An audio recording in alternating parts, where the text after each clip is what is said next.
Bismillahirrahmanirrahim. Assalamualaikum warahmatullahi wabarakatuh.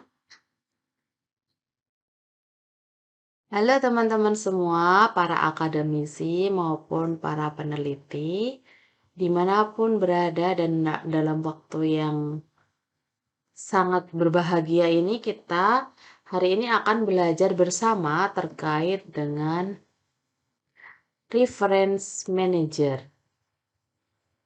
Kita semua sangat membutuhkan reference manager untuk memanajemen citasi dan referensi gitu ya. Jadi ketika kita menuliskan karya-karya ilmiah, baik itu berupa artikel maupun proyek tugas akhir, skripsi, tesis, disertasi, kita sangat membutuhkan reference manager gitu ya.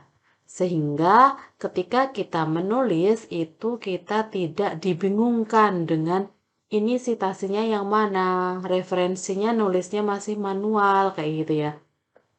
Untuk meninggalkan hal-hal itu kita perlu pahami terlebih dahulu.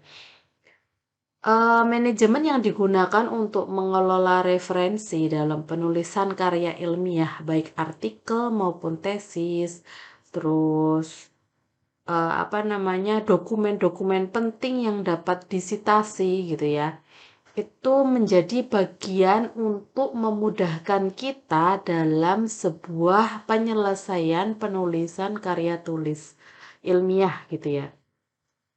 Tentunya karya tulis ilmiah itu yang berkaitan dengan sitasi-sitasi yang digunakan untuk menunjang ataupun mendukung judgement yang kita tuliskan, baik itu di artikel, di proyek tugas akhir yaitu skripsi, tesis, maupun disertasi.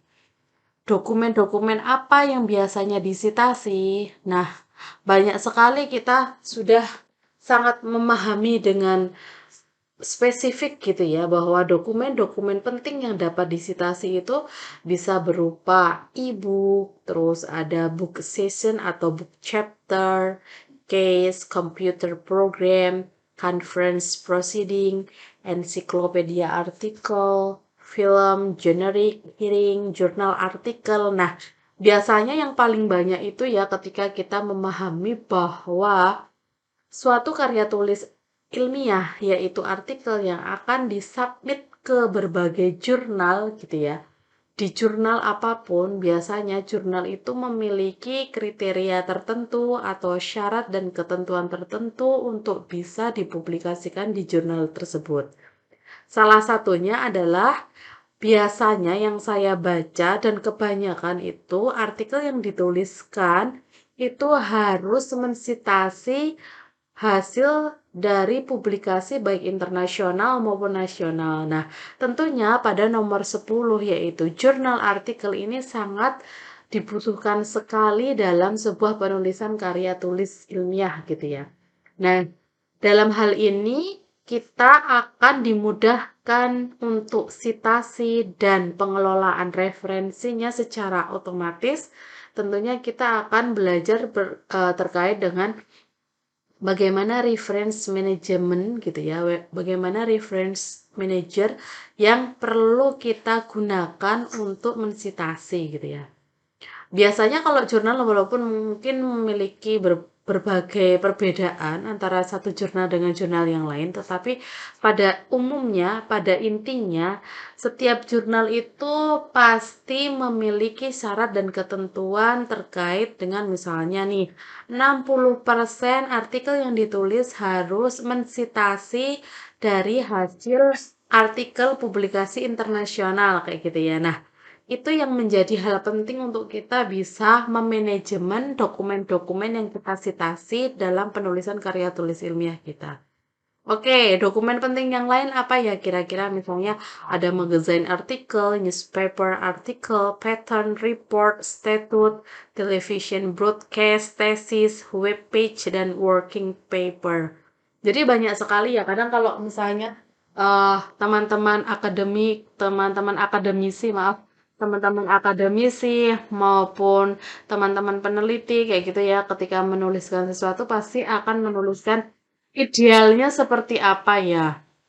Berdasarkan Undang-Undang Sisdiknas tahun ya nomor tahun sekian-sekian itu kan berdasarkan statut kayak gitu ya. Artinya berdasarkan undang-undang. Nah, itu juga bisa kita apa sitasi dan kita manajemen gitu ya. Nah, manajemen dalam reference manajemen ini artinya adalah teman-teman dapat mencari, terus menemukan, menyimpan metadata. Yang paling penting itu kan adalah menyimpan metadata ya. Jadi ada judul, ada tahun, terus nama penulisnya, terus tahun terbitnya, terus penerbitnya apa kayak gitu ya. Kalau misalnya jurnal artikel ya ada volume, ada isu, nomor kayak gitu. Terus ada publikasi di jurnal mana kayak gitu ya. Itu kan menjadi metadata yang penting untuk dijadikan sebagai daftar penulisan referensi atau di daftar pustaka gitu ya.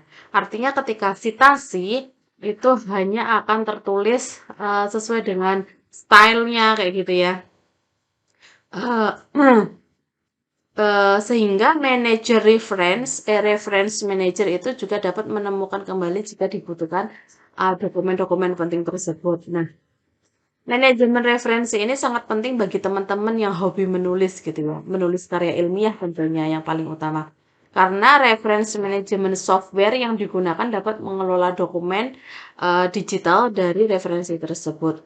Nah, kita akan memahami terkait dengan referensi reference maaf ya, kita akan memahami terkait dengan reference management software itu sangat penting karena membantu dalam berkomunikasi dengan penulis atau peneliti lain. Jadi kalau misalnya kita akan mengumpulkan berbagai artikel, biasanya di dalam satu kesatuan bukan software yang ada di desktop secara offline ya. Kalau online itu mungkin nanti kita akan lebih mengeksplor banyak luas gitu ya terkait dengan penelitian yang sejenis dengan penulis yang sudah dipublikasikan oleh orang lain kayak gitu. Penulis-penulis lainnya. Selain itu, fungsi teknis lain yang banyak bermanfaat adalah membantu dalam menyusun kutipan dan daftar pustaka dalam berbagai style. Nah, tadi yang sempat saya singgung sedikit ya, ada berbagai style dalam sitasi. Entah itu apa style, Chicago, IEEE, Modern Humanities Research, Taylor Francis, dan lain sebagainya. Nah, banyak sekali RMS atau Reference Management Software yang dapat digunakan.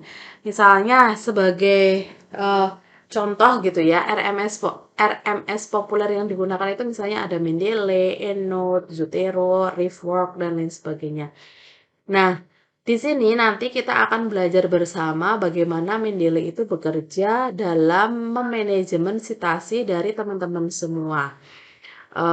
Ikuti terus bagaimana ini akan menjadi hal yang sangat memudahkan kita semua dalam memanajemen sitasi dan menuliskan referensi atau daftar pustaka di dalam karya tulis ilmiah kita secara otomatis. Sehingga kita sudah tidak dibingungkan lagi, tidak diribetkan lagi dengan menulis referensi atau daftar pustaka secara manual gitu ya. Dengan cara menulis manual itu kan biasanya membutuhkan waktu dan menghabiskan waktu yang banyak gitu ya. Dengan ini misalnya Mendeley nanti itu akan secara otomatis tertulis di daftar pustaka dengan sitasi yang kita gunakan. Baik teman-teman semua, cukup sekian terkait dengan penjelasan reference manager pada kesempatan kali ini. Tetap nanti simak penjelasan selanjutnya hingga reference manager itu bisa kita aplikasikan ke dalam apa namanya proses penulisan karya tulis ilmiah. Sekian dari saya, semoga tetap semangat dan wassalamualaikum warahmatullahi wabarakatuh.